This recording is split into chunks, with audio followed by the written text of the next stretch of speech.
Hey guys, it's Rich with your Monday Spot in Pagan Perspective. This week we're continuing our April-long grab bag of topics.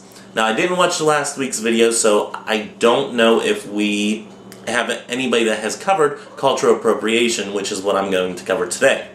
I know I didn't cover it, so that's all that matters right now. Anywho, the basic question, which you can read in the bottom bar because I don't have it on my phone right now, so the basic question is, do you think cultural appropriation is good? Is it bad? Can you just, talk about it? Stuff like that. So basically what cultural appropriation is whenever you keep to your roots of one culture or another.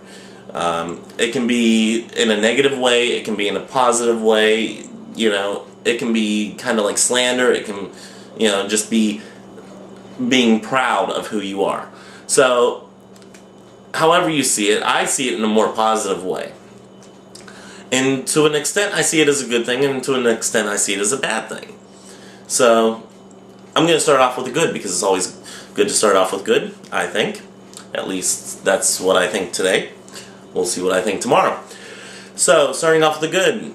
Cultural appropriation is very good whenever it comes to, staying in touch with who you are and where you come from.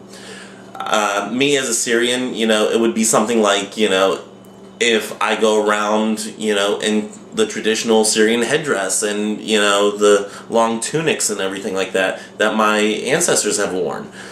Now, me living in America, I don't necessarily follow all those traditions, obviously, seeing that you guys have never seen me in any of that. So, every once in a while, yes, I do. I do dress up like that because it's part of who I am, and sometimes during ritual I use that as my ritual dress. And right now, if you're hearing sounds, it's the cats playing around.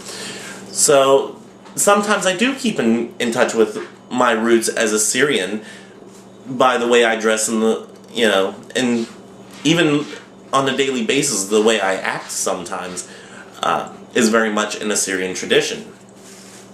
So, cultural appropriation in my faith, I don't really have one because I'm eclectic, which is one of the things that was mentioned in there. You see it more whenever people who are eclectic are talking about one thing or another. They use it in a cultural aspect, saying Native American shamanism versus, European shamanism, stuff like that.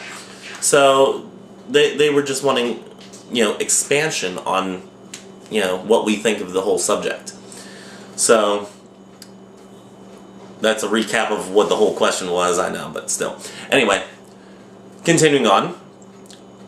So yeah, it can be very good to keep in touch with your roots, and it can be very spiritual to keep in touch with your roots and who you are as a person. But it can also be bad. It can be detrimental to you, because instead of seeing what else is out there, which I don't think a lot of eclectics really have that problem, because eclectics say, oh, okay, this here catches my interest, I'm going to take that, and I'm going to take this, and I'm going to take that, and they kind of, go throughout the metaphysical mall, and they just pick and choose what they want, which is great. It works for them. It works for me. And that's, what I do. So, it's not necessarily a bad thing like that, but, if you're in such a cultural understanding like, okay, I'm voodoo and that's all that I am, you miss out on a lot of stuff. Now, if it works for you and you love it and that's great, fine, more power to you. But I would suggest sometimes stepping outside of your comfort zone to explore something, and if it's not for you, you don't have to do it again. But at least explore it, or explore the ideas of it, and become more familiar with certain things. I think that's always a good way of approaching a situation of any sort, especially whenever you are in such a community like in the pagan community where you have such vast views.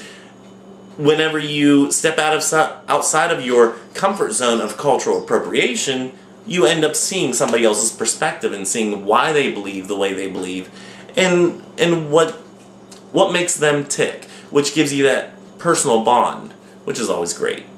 So, Yes, Cara, I got your text again, so I'm not going to answer it right now because in the last take it took me like a minute to read her text. She texts long texts. Just saying. Anyway, hi Cara, love ya. But anyway, what was I saying? Oh, okay. So yes, step outside of your comfort zone. Don't necessarily stay within one type of setting. Don't stay in one type of, ceremonial magic and then not explore, the gypsy magic or the shamanism or anything like that. Don't necessarily stay inside your niche. Sometimes you have to step outside of that just to explore it, and even if it's not for you, you at least see what the appeal is to other people. So you get that personal bond in the pagan community. It's great because, a personal bond, just like Cara, we meet friends in the pagan community. We might not necessarily share, the exact same views on everything, but at least we know where they're coming from, and you become better friends that way. So, with that being said, I'm going to sign off. I'm going to try to get this posted before it gets too late. It's only going on 8 o'clock here. So, I've actually done this pretty early. So, I think next week we've decided that that we're doing subs week. If we're not, then I'll see you next week. And if we are doing subs week, it should be a back-to-back, I believe. We'll figure it out. So if you guys see me next week, great. If you don't, then I'll be back at the end of the month, I think is the way it's going. But whenever I see you guys. So until next time, may your ancestors be with you, and may you have a great day and a better tomorrow, all that jazz. Bye-bye.